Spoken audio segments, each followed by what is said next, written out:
నమస్తే. Welcome to RTV health. నేను సహస్ర.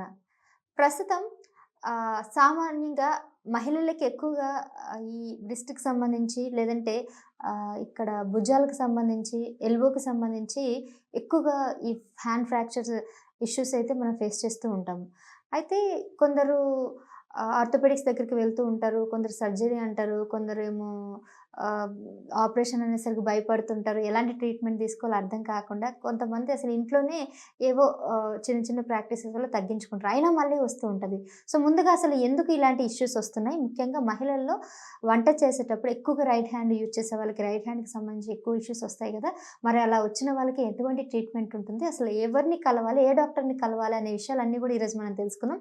మరి వీటి మీద పూర్తి అవగాహన కల్పించడానికి ప్రస్తుతం మనతో పాటు ఉన్నారు.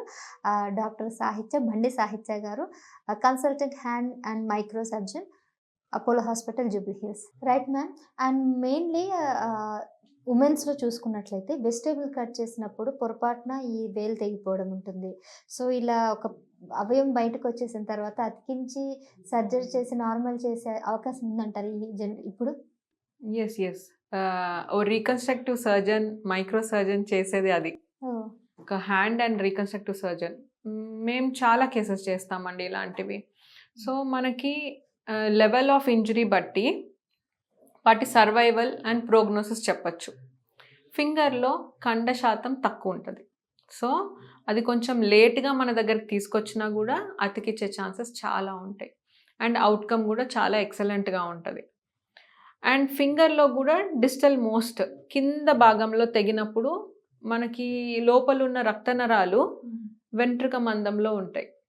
సో, అవి మైక్రోస్కోప్‌లో కొంచెం రిపేర్ చేయడం కష్టంగా ఉన్నా కూడా వీ కెన్ గెట్ ఓవర్. ఈ లెవెల్‌లో కట్ అయినప్పుడు చాలా ఈజీగా రిపేర్ చేసేయొచ్చు. అండ్ మనకి లెవెల్ ఒకటే గాదు. టైప్ ఆఫ్ కట్ గూడా ఇంపార్టెంట్. అవును. అంటే ఒక్కటే దగ్గర తెగితే పర్వాలేదు గానీ, ఇట్లా సపోజ్ గ్రైండర్‌లో వేశారనుకోండి అప్పుడెలా? సెగ్మెంటల్ కట్స్ ఉంటే యూజువల్లీ దాని సర్వైవల్ ఛాన్సెస్ చాలా తక్కువుంటాయి. కట్ ఒకటే గాదు. లోపలున్న రక్తనరం గూడా ఇలా ట్విస్ట్ అయిపోయి కట్ అయిపోతది.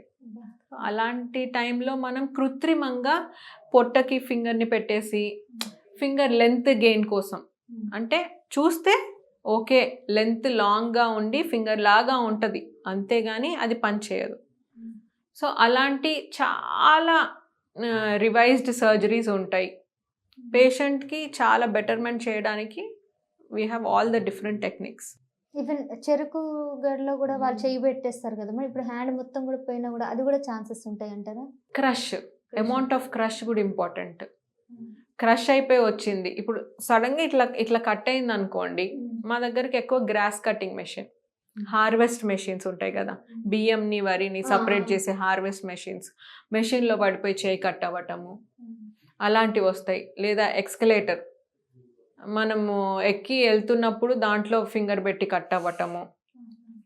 లేదా ఇదేంటి లిఫ్ట్‌లో ఇదవ్వటము. వాషింగ్ మెషిన్‌లో పిల్లలు 7 years, 3 years washing machine. Males కామన్‌గా మాకొచ్చేవి bike chain injuries. Friday, Saturday evenings కూర్చొని బైక్ క్లీన్ చేస్తా ఉంటారా, ఆయిలింగ్ చేస్తా ఉంటారా, అది ఆన్ చేస్తారు. ఫింగర్స్ పెట్టేసి ఫింగర్స్ అన్నీ కట్ అయిపోతాయి.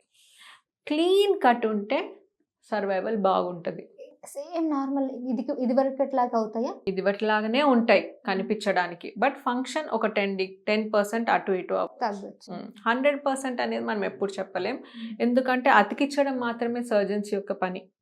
తర్వాత థెరపీ ఇంపార్టెంట్. ఫిజియోథెరపీ మడవడం, చాపటం అవన్నీ వాళ్ళు చేసుకోవాలి. ఎంత అడిక్వేట్‌గా ఎంత ఒక థెరపిస్ట్‌ని నమ్మి వాళ్ళ సహాయం తీసుకొని రెగ్యులర్‌గా సైకిల్స్ మీద చేస్తే 100% అవుట్‌కమ్ ఉంటది.